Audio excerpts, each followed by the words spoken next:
Good evening दोस्तों, मेरे YouTube channel AD online study में आप सभी का स्वागत है। आज हम लोग एक नया टॉपिक पढ़ेंगे, भूवैज्ञानिक कालक्रम। इसमें हम लोग जैसे पृथ्वी के कैलेंडर से संबंधित जानकारी प्राप्त करेंगे, यानी पूरे ब्रह्मांड की उत्पत्ति कब हुई थी, एक कैलेंडर की भांति दिखाया गया है किस समय अवधि में कौन से स्थलों का या क्रमशैलों का निर्माण किया गया है। तो ये जो अध्ययन किया गया है यूरोप के शैली क्रम के आधार पर किया गया है, यूरोप के चट्टानों के अध्ययन के अनुसार किया गया है। इसमें यूरोप के अध्ययन के अनुसार के 4 स्तंभों में बांटा गया है, इयोन, महाकल्प, कल्प और युग। ये 4 स्तंभ बनाए हैं। जो सबसे बड़ा है, वो जो सबसे बड़ी अवधि होती है वो महाकल्प होती है, इयोन होती है। जो सबसे बड़ी अवधि है उसे इयोन कहते हैं। उसके बाद ईरा है, उसके बाद पीरियड और इपोच। ये 4 स्तंभ है। अब हम लोग देख लेते हैं चारों स्तंभ में कौन कौन से क्या क्या आते हैं। ठीक है, इसमें हम बताएंगे कि पृथ्वी की उत्पत्ति कब हुई, ब्रह्मांड की उत्पत्ति कब हुई, किस समय अवधि में हुई, पृथ्वी पे जीवों की उत्पत्ति तथा कैसे कैसे पेड़ पौधों का विकास किया गया, किस किस युग में किया गया है। तो सबसे पहले हम लोग देखते हैं कि इयोन जो है ये सबसे लंबी अवधि है। ये एग्जाम में कभी आप पूछा हुआ है कि सबसे लंबी अवधि किस स्तंभ की है, तो ये सबसे लंबी अवधि जो है इयोन की है। इसे 2 भागों में बांटा गया है, इयोन को 2 भागों में बांटा गया है। एक होता है प्री कैम्ब्रियन, एक होता है प्री कैम्ब्रियन और दूसरा होता है फेनरोजोइक, दूसरा होता है फेनरोजोइक। तो प्री कैम्ब्रियन जो माना जाता है 46 मिलियन वर्ष पूर्व माना जाता है, 46 मिलियन वर्ष पूर्व। उसके बाद हम लोग देखते हैं कि फेनरोजोइक, ये लगभग पूरे पृथ्वी ब्रह्मांड का ये लगभग 88% हिस्सा है। प्री कैम्ब्रियन जो है 88% और फेनरोजोइक जो है 12%, लगभग 12% है। तो ये इयोन में है। इयोन को 2 पीरियडों में बांटा गया है, एक प्री कैम्ब्रियन है और एक फेनरोजोइक है। प्री कैम्ब्रियन और फेनरोजोइक। प्री कैम्ब्रियन में भी कई भागों में ईडेन जैसे है, उसके बाद कैम्ब्रियन है, इस प्रकार से अलग अलग 3 भागों में बांटा गया है। अब हम लोग देख लेते हैं, यहाँ से एक एक बारी कैलेंडर पूरा देख लेते हैं। ये किस बताया है, तो यूरोप के शैल क्रमों के अध्ययन के अनुसार है। यूरोप के शैल क्रमों के, जैसे भारत का चट्टानों का शैल क्रम के अध्ययन के अनुसार अलग है, अलग कैलेंडर बनाया गया है। और यूरोप के, ये पूरा विश्व के संदर्भ में है, पूरे विश्व में संदर्भ में या पूरे पृथ्वी के संदर्भ में। तो यूरोप के शैल क्रमों के अध्ययन पे आधार है। तो इयोन बताया जो सबसे लंबी अवधि है, ये 2 पीरियडों में बांटा गया है, प्री कैम्ब्रियन, फेनरोजोइक। तो प्री कैम्ब्रियन का लगभग 88% हिस्सा आता है और फेनरोजोइक का 12%। अब यहाँ पे हम देखिए लिखे हैं कि लगभग तारों की उत्पत्ति कब हुई थी, 5 वर्ष पहले। तारों की उत्पत्ति जो हुई थी 5 वर्ष पहले हुई थी, तथा ब्रह्मांड की उत्पत्ति जो हुई थी, पूरे ब्रह्मांड की उत्पत्ति जो हुई थी 12 वर्ष पहले। तारों की उत्पत्ति 5 वर्ष पहले हुई थी, वहीं ब्रह्मांड की उत्पत्ति कब हुई थी, 12 वर्ष पहले। उसके बाद बिग बैंग थ्योरी, जो सब ब्रह्मांड की उत्पत्ति का सबसे सर्वमान्य सिद्धांत माना जाता है, बिग बैंग थ्योरी माना जाता है, जो जॉर्ज लेमेंटियर ने दिया था। तो इनकी जो थ्योरी दी गई थी वो 13.7 अरब वर्ष पहले मानी गई है। बिग बैंग जो थ्योरी मानी गई है 13.7 अरब वर्ष पहले, जो बिग बैंग जो ब्रह्मांड से संबंधित अपना सिद्धांत दिए हैं। तो ये हम लोग मोटे मोटे टॉपिक देख लिए कि तारों की उत्पत्ति कब हुई थी, तो 5 वर्ष पहले हुई थी। वही ब्रह्मांड की उत्पत्ति कब हुई, तो 12 वर्ष पहले। और जो बिग बैंग थ्योरी जो दिए थे, ये अपना सिद्धांत बताया था कि जी ब्रह्मांड की उत्पत्ति कब हुई, 13.7 अरब वर्ष पहले। इनके अनुसार बिग बैंग थ्योरी के अनुसार जो दिया गया था, तो ब्रह्मांड की उत्पत्ति कब बताई थी इन्होंने, तो 13.7 अरब वर्ष पहले। तो ये इतना हम लोग देख लेते हैं। अब उसके बाद हम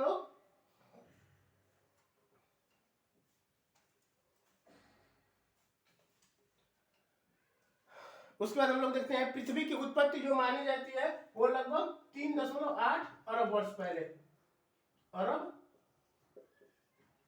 वर्ष पहले।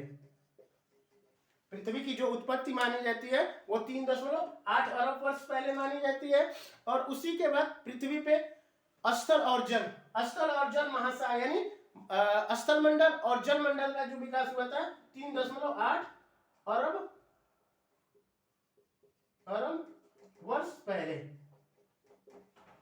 यानी पृथ्वी पे स्थल मंडल और जल मंडल, दो ही चीजें हैं, एक स्थल है और एक जल है। तो पृथ्वी पे स्थल मंडल और जल मंडल की शुरुआत कब हुई थी? तो 3.8 अरब वर्ष पहले। इसी में सबसे पहले जीवों की उत्पत्ति हुई थी। एक कोश की जीव, जल में रहने वाले एक कोश की जीव की उत्पत्ति हुई थी 3.8 अरब वर्ष पहले। अरब वर्ष पहले, यानी सबसे पहले समुद्रों में एक कोश की जीव की उत्पत्ति हुई थी। वो कब हुई थी? तो 3.8 अरब वर्ष पहले उत्पत्ति हुई थी। अब हम लोग देख लेते हैं किस समय अवधि, ठीक है, समय बताएं कि प्री कैम्बियन जो है, ठीक है, इयोन को जो 4 स्तंभ बताए गए हैं, इयोन, ईरा, पीरियड और इपोज, यानी कहते हैं इयोन, महाकल्प, कल्प और युग, 4 भागों में 4 स्तंभों में बांटे गए हैं। तो इयोन में प्री कैम्बियन और फेनरोजोइक 2 हिस्से आते हैं, 2 समय अवधि आती है। फेनरोजोइक में 3 आते हैं, फेनरोजोइक में 3 समय अवधि आती है, जिसे महाकल्प में बांटा गया है। तो पहला होता है पूरा जीव या पैलियोजोइक, मेसोजोइक, सीनोजोइक। 3 इयोन में हम लोग देखे हैं कि 2 आते हैं, प्री कैम्बियन और फेनरोजोइक। और उसके बाद महाकल्प में जो आते हैं 3 आते हैं, एक होता है पूरा जीव, मध्य जीव, नवजीवन, या नवजीव कहते हैं या नवजीवन कहते हैं। तो 3 आ गए, पैलियोजोइक, मेसोजोइक, सीनोजोइक, 3 आते हैं। अब देखिए पूरा जीव को युग में बांटा गया, कल्प में बांटा गया है, तो इसे पूरा जीव को क्या कहते हैं? प्राइमरी कहते हैं, ठीक है, पूरा जीव को प्राइमरी, मध्य जीव को सेकेंडरी, नव जीव को 2 में बांटा गया है, तृतीय कल्प तथा चतुर्थ कल्प। मध्य जीव को देखिए, पूरा जीव को क्या है? एक युग, एक पीरियड बनाया गया है या एक कल्प बनाया गया है, जिसे प्राइमरी कल्प कहते हैं। उसके बाद मध्य जीव को सेकेंडरी कल्प कहते हैं। उसके बाद नव जीव में 2 आ जाते हैं, तृतीय कल्प तथा चतुर्थ कल्प। अब इसमें हम लोग देख लेते हैं कि कौन कौन से तृतीय कल्प में आते हैं, कौन कौन से चतुर्थ कल्प में आते हैं। तो सबसे पहले हम लोग देखते हैं प्राइमरी कल्प में, ठीक है, प्राइमरी कल्प में 4 युग आते हैं। प्राइमरी कल्प में 5 युग आते हैं, जैसे देखिए कैम्ब्रियन, ओडोविशियन, सिल्यूरियन, डिबूरियन, कार्बोनिफेरस तथा पर्मियम। ये क्या आ रहे हैं? 1 2 3 4 5 6 युग आ रहे हैं। प्राइमरी में हम लोग देख रहे हैं तो 6 युग आते हैं। प्राइमरी में, प्राइमरी कल्प में 6 युग आते हैं, कैम्ब्रियन, ओडोविशियन, सिल्यूरियन, डिबूरियन, कार्बोनिफेरस तथा पर्मियम। कैम्ब्रियन, ओडोविशियन, सिल्यूरियन, डिबूरियन और उसके बाद कार्बोनिफेरस, पर्मियम, ये 6 युग आते हैं। सबसे पहले कैम्ब्रियन युग में, इसकी जो इस कैम्ब्रियन युग में क्या है? स्थल पर जीवन है। इसमें जब ये युग चला, ये युग इस अवधि में या ये इस युग में स्थल पर जीवों का विकास नहीं हुआ था। यानी बताए हैं कि जो समुद्र में जीवों का, एक कोश की जीवों का विकास हुआ था, वो कब? 3.8 अरब वर्ष पहले। प्री कैम्ब्रियन जो युग था, इसमें क्या था? स्थल पे कोई जीव का विकास अभी नहीं हुआ था। स्थल पे कोई जीव का युग नहीं, कोई स्थल पे कोई जीव का विकास नहीं हुआ था। जल में क्या है? बिना रीढ़ की हड्डी वाले जीवों का विकास हुआ था। जैसे एक कोश की जीव का विकास हुआ था और धीरे धीरे क्या हुआ? समय बीतता गया तो बिना रीढ़ की हड्डी वाले जीवों का विकास कैम्ब्रियन कल्प में हो गया। लेकिन अभी तक स्थल पे क्या है? स्थल पे किसी भी जीव की उत्पत्ति नहीं हुई थी। उसके बाद ओडोविशियन युग में क्या हुआ? मछली की उत्पत्ति हुई।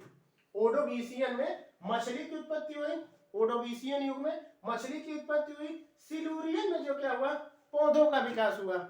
सिल्यूरियन युग में पौधों का, यानी पृथ्वी पर क्या है? स्थल पे पौधों का विकास हुआ, ठीक है, पृथ्वी सिल्यूरियन युग में पौधों का विकास हुआ। डिवोनियन में क्या हुआ? स्थल पर रहने वाले जीवों का विकास हुआ। डिवोनियन में स्थल पर रहने, जैसे बताए हैं कि ओडोविशियन में क्या हो गया था? मछली का विकास हो गया था। ओडोविशियन युग में मछली का विकास हो गया था। सिल्यूरियन युग में क्या हुआ? पौधों का विकास हुआ। सिल्यूरियन युग में पौधों का विकास हो गया। डिवोनियन युग में स्थल पर रहने वाले जीवों का विकास हो गया। डिवोनियन युग में, जैसे सिल्यूरियन युग में क्या है? पौधों का विकास हुआ, पृथ्वी स्थल पे पौधों का विकास हुआ, तथा डिवोनियन युग में स्थल पर रहने वाले जीवों का विकास हुआ। डिवोनियन युग में स्थल पर रहने वाले जीवों का विकास हुआ। कार्बोनिफेरस युग में क्या हुआ? इसमें कोयले की उत्पत्ति हुई। कार्बोनिफेरस युग में कोयले की उत्पत्ति हुई तथा इसमें रेंगने वाले जीवों का विकास हुआ। स्थल पर रेंगने वाले जो जीव हैं, ठीक है, स्थल पर रेंगने वाले या रीढ़ की हड्डी वाले जीवों का विकास स्थल पे हुआ। पर्मियन युग में रेंगने वाले जीवों की संख्या क्या हो गई, अधिक हो गई। यानी कार्बोनिफेरस युग से जीवों की उत्पत्ति शुरुआत हुई, रेंगने वाले जीवों की। सबसे पहले जो जीवों की स्टार्ट हुई थी वो स्थल जल में हुई थी, वो 3.8 अरब वर्ष पहले, 3.8 अरब वर्ष पहले हुई थी। और उसके बाद रेंगने वाले जीवों का इसका स्टार्ट जो हुआ वो कार्बोनिफेरस युग में माना जाता है। यहीं से क्या हुआ, रेंगने वाले जीवों का विकास हुआ। उसके बाद आता है, ये प्राइमरी कल्प था। प्राइमरी कल्प में 6 आते हैं, यानी कैम्ब्रियन, ओडोविशियन, सिल्यूरियन, डिबूरियन, कार्बोनिफेरस, पर्मियम, ये 6 युग आते हैं। उसके बाद द्वितीय कल्प हो जाता है। द्वितीय कल्प जो है उसके बाद हम लोग देख लेते हैं। प्राइमरी हो गया, ये इसकी स्टार्ट जो हुई थी 24 से 57 करोड़ वर्ष पहले। 24 से इसकी समय अवधि जो मानी जाती है पूरा जीव का, ठीक है, जिसे प्राइमरी कल्प कहते हैं। पूरा जीव का जिसे प्राइमरी कल्प कहते हैं, इसका जो उदय हुआ था या समय अवधि जो है 24 से 57 करोड़ वर्ष पहले। उसके बाद हम लोग देख लेते हैं कि प्राइमरी में क्या 6 युग माने जाते हैं, कैम्ब्रियन, ओडोविशियन, सिल्यूरियन, डिबूरियन, कार्बोनिफेरस, पर्मियम, ये 6 युग माने जाते हैं। उसके बाद आ जाता है मध्यजीव या जिसे मेसोजोइक कहते हैं। मध्यजीव या मेसोजोइक, इसकी जो समय अवधि है वो 6 से लेके 24 करोड़ वर्ष पहले, 6 से 24 करोड़ वर्ष पहले इसकी जो समय अवधि मानी जाती है 6 से 24 करोड़ वर्ष पहले। उसके बाद इसे क्या कहते हैं, मेसोजोइक क्या कहते हैं, द्वितीय कल्प कहते हैं। जैसे पूरा जीव को प्राइमरी कल्प कहते हैं, उसी प्रकार इसे द्वितीय कल्प कहते हैं। इसको जो है 3 युग में बांटा गया है, 1 2 3, इसे जो है 3 युग में बांटा गया है, ट्रियासिक, जुरासिक, क्रिटेशस।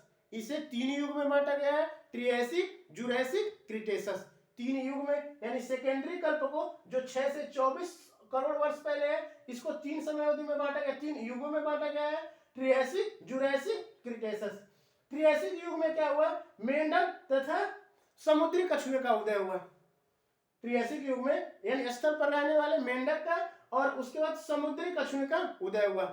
यानी मेंढक का यानी क्या, जलचर और स्थल दोनों चरों का उदय हो गया। उसके बाद जुरासिक युग में डायनासोर की उत्पत्ति मानी जाती है। जुरासिक युग में, जैसे इसमें मूवी भी बनी होगी जुरासिक पार्क, हॉलीवुड मूवी बनी है जुरासिक पार्क, उसमें दिखाया गया कि डायनासोर की उत्पत्ति। तो जुरासिक युग में क्या हुआ, डायनासोर की उत्पत्ति हुई। तथा क्रिटेशस काल में क्या हुआ कि ये डायनासोर की उत्पत्ति समाप्त हो गई। क्रिटेशस काल में डायनासोर क्या हुआ, विलुप्त हो गए। और उसके बाद पैलियोसीन, उसके बाद तृतीय कल्प। यहां से देख लेते हैं, 9 जीव जो है ये आज से लेके कितना 6 अरब करोड़ वर्ष पहले इसकी उत्पत्ति मानी। इसकी समय अवधि जो है आज से 6 अरब वर्ष पहले है, 6 करोड़ वर्ष पूर्व है, जिसे 9 जीव कहते हैं या 9 जीव। इसे 2 कल्पों में बांटा जाता है, तृतीय कल्प तथा चतुर्थ कल्प।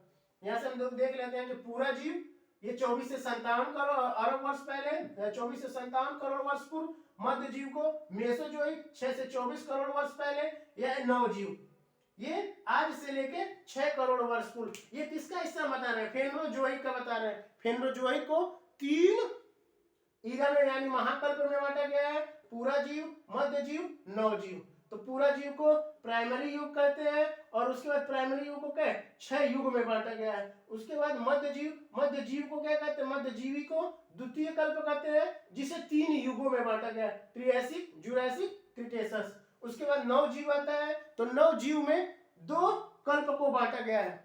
9 जीव को क्या 2 कल्पों में बांट दिया गया है, एक चतुर्थ कल्प और एक तृतीय कल्प। तृतीय कल्प यानी तृतीय कल्प और चतुर्थ कल्प। तृतीय कल्प में आते हैं 5 आते हैं।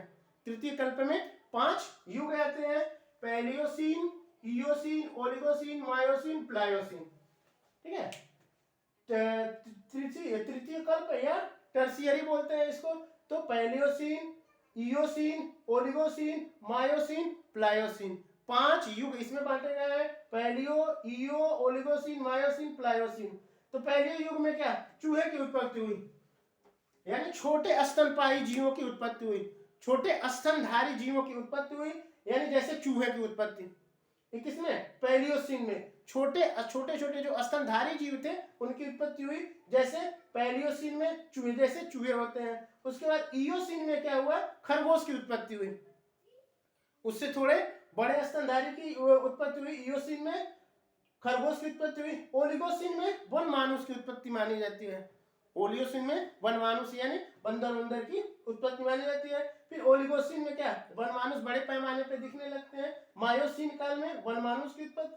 प्लायोसीन में जो होता है मानव के पूर्वज, यानी जो हम लोगों के पूर्वज थे, वो इसकी उत्पत्ति मानी जाती है। किसमें, प्लायोसीन में। प्लायोसीन में क्या होती है, मानव के पूर्वज, ठीक है, मानव के पूर्वज की उत्पत्ति मानी जाती है। उसके बाद चतुर्थ कल्प जो है, चतुर्थ कल्प को दो युगों में बांटा गया है, एक प्लीस्टोसीन, एक होलोसीन। चतुर्थ कल्प को दो युगों में बांटा जाता है, एक प्लीस्टोसीन, दूसरा होलोसीन। तो प्लीस्टोसीन में क्या होता है, इसमें आदिमानव की उत्पत्ति होती है, आदिमानव, ठीक है।